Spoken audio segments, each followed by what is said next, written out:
Good morning, students. Good morning, all of you. So today we will start our next chapter, that is force and pressure. And before starting this chapter, I would like to you to go through with some appropriate behavior which you should follow. Wear mask, follow physical distancing, and maintain hand hygiene. Stay at least 6 feet from others. Wash your hand frequently, always with soap and water for at least 20 seconds. And remember to not touch your face. Do not share your food or drink with others. So topics to be covered in this lesson are introduction, force, balance and imbalance forces, contact forces, where we will talk about muscular force and frictional force, non-contact forces, where we will discuss magnetic force, gravitational force, and pressure. Now the very first question which I would like to ask you before I start this chapter is, what causes motion? What causes an object to move? Motion is nothing but a movement. When an object or a person or a thing moves from one place to another, we say that an object is in motion. But what causes that motion? Who makes that object move?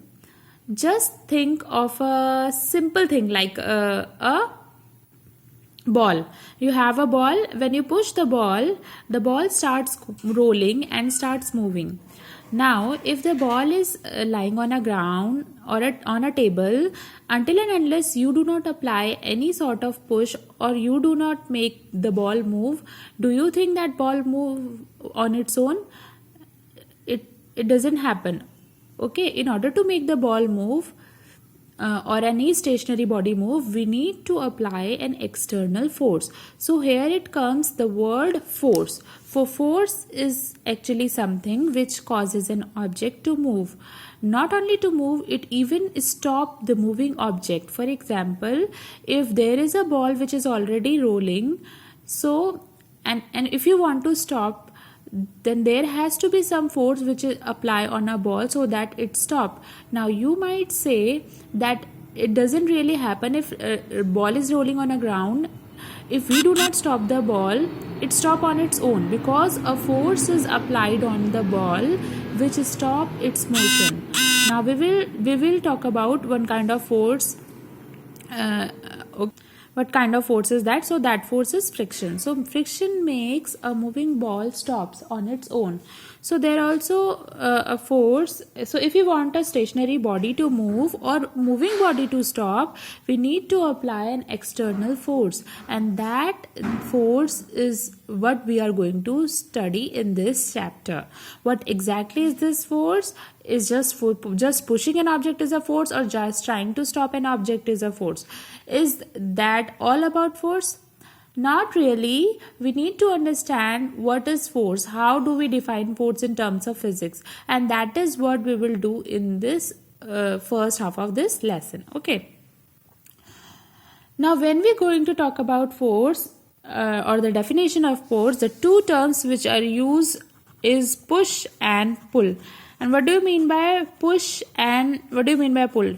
You would have often seen that push and pull written on the doors of a restaurant or hotels or shops. So you have the glass door on one side, it is written push, one side it is written pull. So what do you mean by these two terms? So if a person is applying force, push is always a force which is applied to make an object move away from oneself. Okay.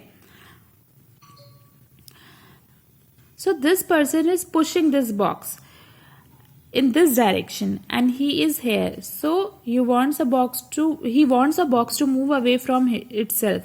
So this is called push. But if we are applying a force to make an object move that closer to ourselves,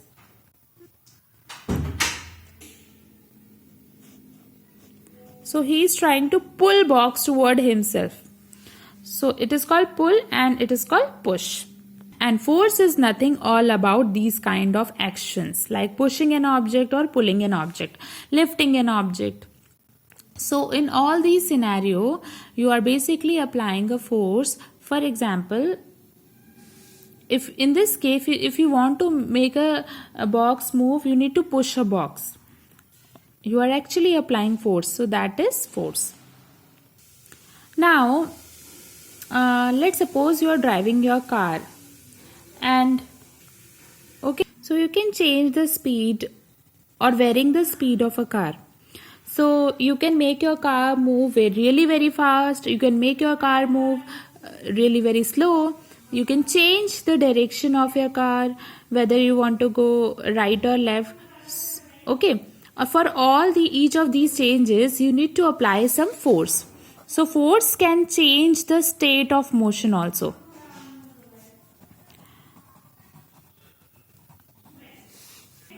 Now there can be some example where we are applying force, but we do not get evidently see a change in a motion.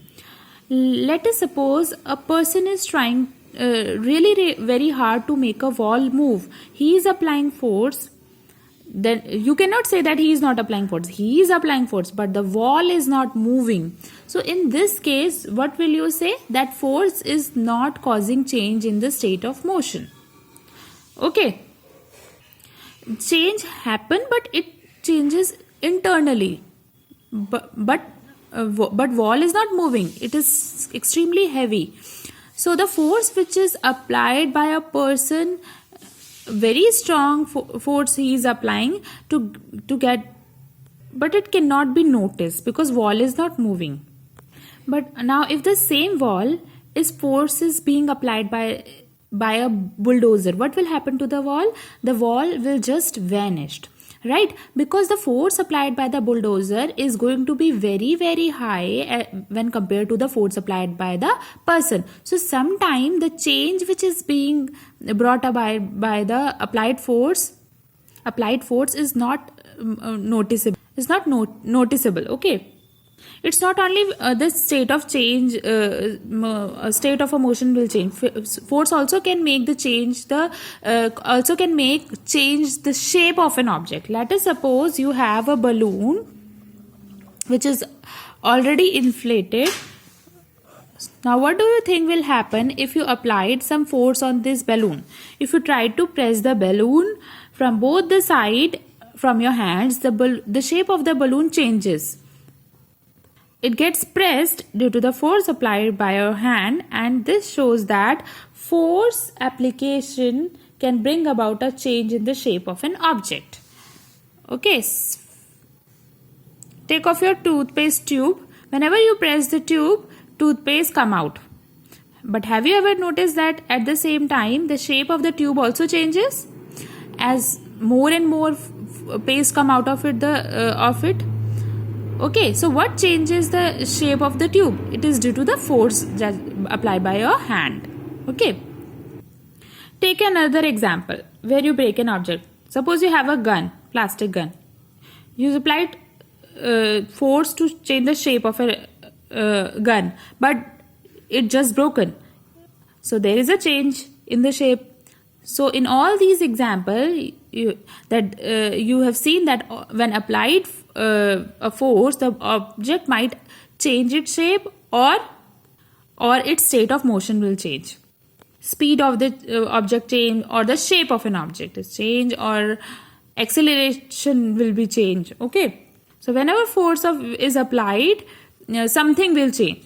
So do you remember the game of tug of war where you have a big strong rope and then you have two teams, one team on one side and other team on other side of the rope, and then this team A and this team B. So both of them, what do? They try to push rope. They try to pull rope rather towards themselves. So these the force applied by the A, they apply force in this direction, and B try to apply force in this direction. And who wins? The one who apply greater force. Okay, so the other team will falls towards them. So that is how the tug of war is being played. Okay, so this is one of the best example where you have seen how force is being applied. Now the question is, everywhere we talk about not only the magnitude of force, that is how much force is being applied, but we also talk about the direction.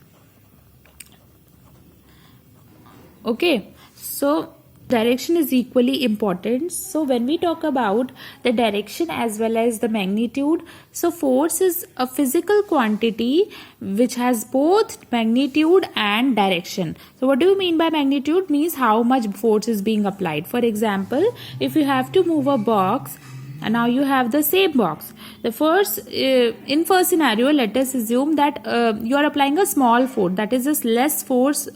In the second scenario, you have again the same box, the same person, but here is the person is applying more amount of force. So in one case less force applied, and in other case more force applied. Now force has magnitude. Now you understand what is magnitude. It also has direction. So in the first case, the person is pushing a box. So if he applies sufficient force, then it move. Otherwise, it will not move. Okay. So the amount of force which is applied is known as magnitude. Now, what will happen if multiple force is applied in the same direction? Let us suppose you have a huge box and one person A who is applying a force in direction this. So let us suppose that this person A is applying a force, say F1, okay, is equals to 10 Newton. That is the magnitude of force applied by this A in this direction. Okay.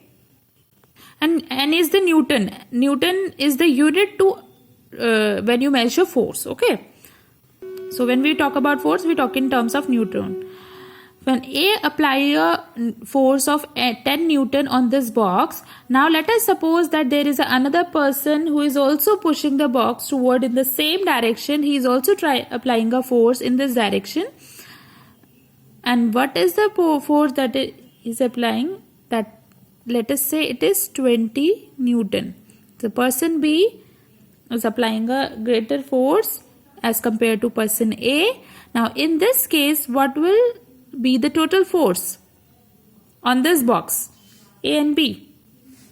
So the net force in this case will be F1 plus F2. So net force acting on the body is, okay, that will be equal to 10 plus 20, that is equals to 30 Newton. So this is the total force that is acting on this box. So we say that force is applied in the same direction that added up. Okay. And why we added this? Because both are applying in the same direction. What happened in the opposite direction? So in this case, let's see what happened. Let's suppose A is a person who's applying force in this direction, and let us say that F1 is equals to 10 Newton. Okay. Now this time let us suppose B is on the another side of the box and he is trying to push the box in this direction.